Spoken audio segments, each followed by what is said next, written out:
Anastasia, Book 1, Chapter 2, The Encounter. Without a word to anyone, I arranged to have the ship stop not far from the place where I had met the old man in the previous year. Then I took a small motorboat and reached the village. I gave orders to the captain to continue along the trade route. I hoped I would be able, with the help of local residents, to look up the two old fellows, see the ringing cedar with my own eyes, and determine the cheapest way of getting it back to the ship. Tying the motorboat to a rock on shore, I was about to head for one of the little houses close by, but spotting a woman standing on top of the steep riverbank, I decided to approach her. The woman had on an old quilted jacket, long skirt, high rubber galoshes of the kind worn by many residents of the northern backwoods during the spring and fall. On her head was a kerchief tied so that the forehead and neck were fully covered. It was hard to tell just how old this woman was. I said hello and told her about the two old men I had met here the previous year. "It was my grandfather and great-grandfather who talked with you last year, Vladimir," the woman replied. I was amazed. Her voice sounded very young. Her diction was crystal clear. She called me by my first name and right off used the informal form of address. I couldn't remember the names of the oldsters or whether we had introduced ourselves at all. I thought now we must have done so, since this woman knew my name. I asked her, deciding to continue in the same informal tone, "And how do you call yourself?" "Anastasia," the woman replied. The woman answered, stretching out her hand toward me, palm down, as though expecting me to kiss it. This gesture of a countrywoman in a quilted jacket and galoshes standing on a deserted shore and trying to act like a lady of the world amused me to no end. I shook her hand. Naturally, I wasn't going to kiss it. Anastasia gave me an embarrassed smile and suggested I go with her to the Taiga where her family lived. "The only thing is, we shall have to make our way through the Taiga, 25 kilometers. That's not too much for you." "Well, of course, it's rather far, but can you show me the ringing cedar?" "Yes, I can." "You know all about that. You'll tell me?" "I shall tell you what I know. Then let's go."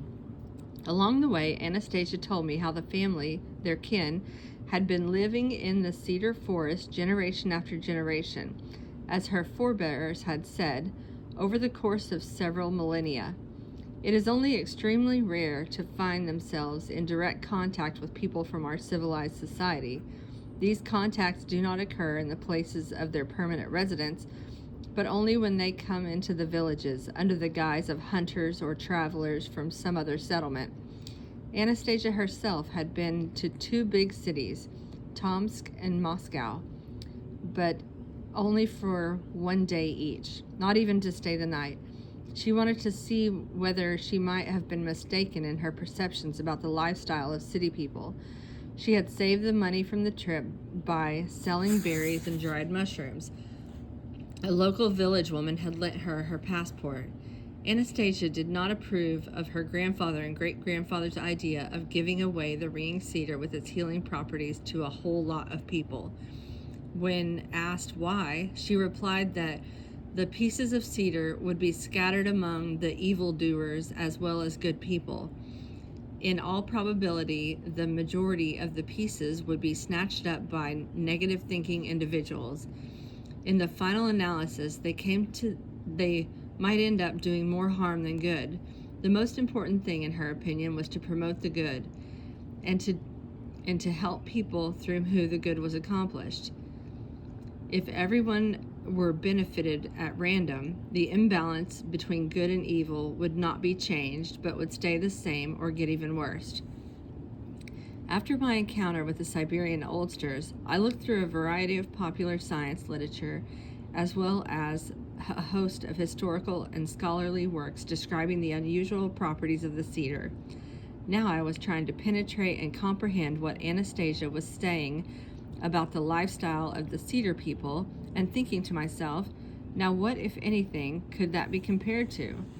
I thought about Live Cause, a true story many Russians are familiar with, from the account of Vasily Peskov, of another family that lived an isolated life for many years in the Taiga. They were written up in the paper Komsomolskaya Pravda under the headline Dead End in the Taiga, and were the subject of television programs. I had formulated for myself an impression of the Lykovs as people who knew nature pretty well, but had a rather fuzzy concept of our modern civilized life. But this was a different situation. Anastasia gave the impression of someone who is perfectly acquainted with our life and was something else besides that I couldn't fathom at all. She was quite at ease discussing our city life, which she seemed to know firsthand. We walked along, getting deeper in the woods, and after about 5 kilometers, stopped to rest. At this point, she took off her jacket, kerchief, and long skirt and placed them in a hollow tree. She was wearing now was a short, lightweight frock. I was dumbstruck at what I saw. If I were a believer in miracles, I would put this down to something like extreme metamorphosis. For now, here before me stood a very young woman with long golden hair and a fantastic figure. Her beauty was most unusual. It would be hard to imagine how any of the winners of the world's most prestigious beauty contest could rival her appearance, or, as it later turned out, her intellectual prowess.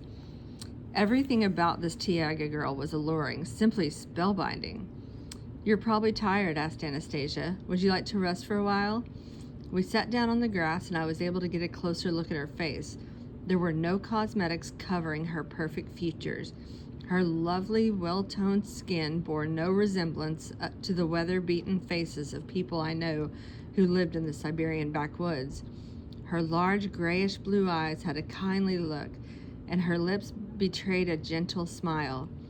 As indicated, she wore a short, lightweight smock, something like a nightshirt, at the same time giving the impression that her body was not at all cold in spite of the 12 to 15 degree temperatures.